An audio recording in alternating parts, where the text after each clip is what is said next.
This right behind me is Watano Island, otherwise known as Prostitution Island.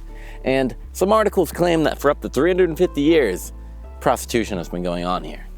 Now, today's story is going to be focusing on more of the recent history, the 60s, 70s, 80s, and up to the majority of the island being abandoned in the 90s due to Japan's economic decline. But I'm just here waiting for a boat, and then we'll get on it and go check it out, so let's wait. Okay, so the boats come like every 10 minutes, and it only costs 200 yen to get over there, so I mean, that's a steal. All right, well, it looks like we've arrived here. Welcome to Watano. So right here, there's a map of the city, and I believe we are currently right here. So if we walk down here, you get to the start of the city. Now this right here is the main street, which we're gonna be walking down right now. So let's go there and I'll tell you the history. Okay, so this right here is the entrance to the main street. It basically goes straight, and there's also a little right here. And I've done a lot of research on all the places around here, so let's just walk around and I'm gonna tell you about them. Let's get going. Okay, so this place right here on the first corner, Saikai, which basically essentially means like again, meet again, to see you again, was the #2 shop around here from what I understand. This place had not only Japanese girls, but it had Thai girls and possibly even Chinese or some of the other kind of poor southeastern countries, women. And you might wonder, how did this place actually get its women? Because apparently at one time this place could have up to anywhere from like 20, 30, and on some internet sources even 40 women. So essentially, in order to get women, the Yakuza back in the day, for people that had a lot of debt, would go to people's houses and they'd knock on the door and beg them to do something to make them a lot of money. And they would drag them to this island. In other cases, they would have women from other foreign countries that I guess had come to Japan and wanted to, make money here. So they would give them a job here, essentially under the table, and that's how they got a lot of their women. Now, there were some other cases where they said that women were essentially kidnapped and stuff, but I don't think there's really any proof to this, but it could have happened. Who knows? Let's get on to the next shop down the street. So this shop has gone abandoned. And this yellow one is the next main building that I would love to talk about here. All right, so this yellow building that you see right behind me is possibly the most influential on the entire island. Right here, there's a shop called 𝔭𝔮𝔦𝔬𝔰𝔱𝔦𝔬𝔫, or in English, Bluebird. And in this shop, there was a lady called Okada Masako who used to work here. And she was considered to be the #1 on the island. I mean, this shop in general was considered to be #1 on the island. They didn't have any Thai women or Chinese or any foreign women. Apparently, it was all Japanese women. And, well, this lady had so much power that when the police started investigating the island, a police officer came here and, well, he fell in love with her. So instead of, shutting down the shops and getting the island in a shit ton of trouble, he married her. And after he married her, he helped her run the business and helped her with everything on the island. And he even helped getting this entire hotel right here. Apparently they built it together, and since time it's gone abandoned. So, yeah, the front door is actually wide open, but we're not gonna go inside. As you can see, it's literally open. So right here is the actual entrance to the building. I'm not sure if it's open, but we can't really go in anyways. It's kind of trespassing, and there probably is still an owner, I'm not sure. All right, so here's the next shop down the road as you walk. Now this was another one of them, although I can't tell you what it is as there is no sign anymore. But I can tell you by the pink colors on the walls that it 100% was.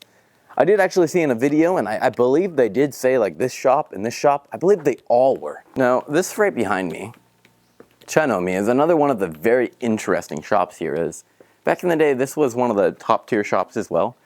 And now it is simply a food shop or a supermarket. So they really changed up their gig. As you walk down the street, you will see that the majority of the buildings have since gone abandoned, whether that's because of the economic decline in the 90s or simply that there's an aging population and no one wants to live on this island anymore.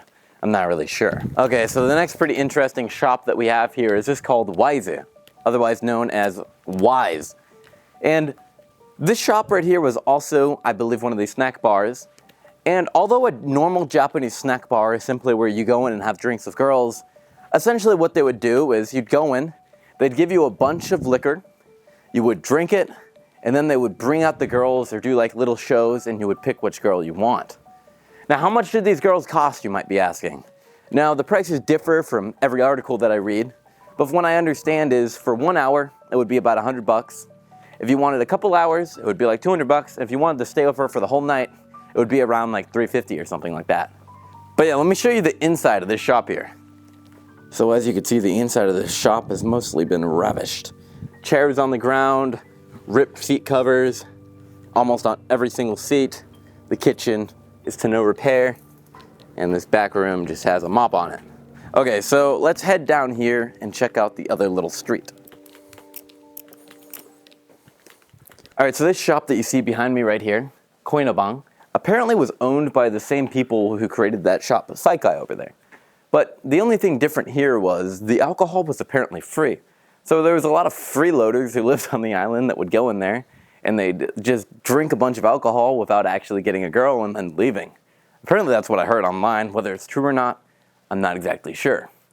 But anyways, if we walk up here, apparently that one lady's house is up here. So let's try going and finding it. Okay, so remember that lady that I mentioned earlier who was like #1 on the island? She was like the best and she married the police officer. Well, this was apparently her home. I mean, it would have been pretty nice back in the day if it wasn't so old.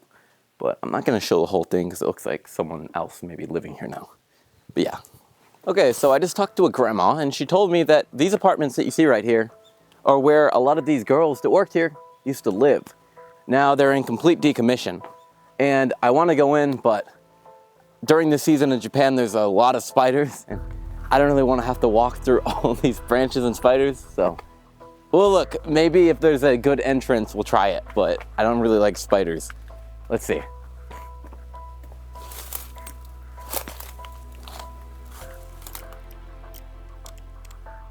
This is where they would have lived. What is in there? Food? It looks pretty clean, honestly. This is also where you would have smashed. This looks like the easiest bit to walk through right here. All right. None of the doors are open. That really blows.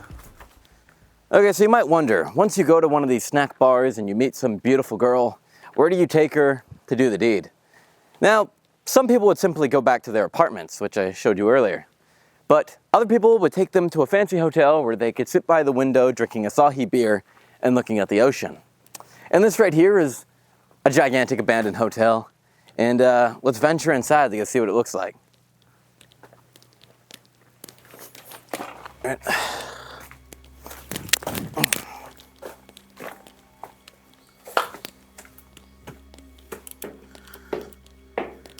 This is one of the rooms. For some reason it has multiple beds. Not sure why. Okay, so this is one of the much more fancier rooms that they got here. Incredibly fancy at that. So take a second to imagine with me. You just met a beautiful girl at a snack bar. You paid her $350 to come to this nice hotel and drink Asahi with you while looking at the ocean. You're both wearing bath gowns after taking a shower and wiping off your sweat. And yeah, that's what happened on this island. I'm just trying to get the image across. The way this is situated on the table is pretty odd. The floor is simply amazing, to put it lightly. The way that the ceiling is situated is so beautiful. Yo, look at that down there. That's the pool. There's definitely brain-eating amoeboas or whatever they call them in there. Ooh, and that's the city right over there. Nice, beautiful view to end the journey. I'd like to thank you all for watching this episode of Slightly Homeless. This was Prostitution Island, and with that, I'm out.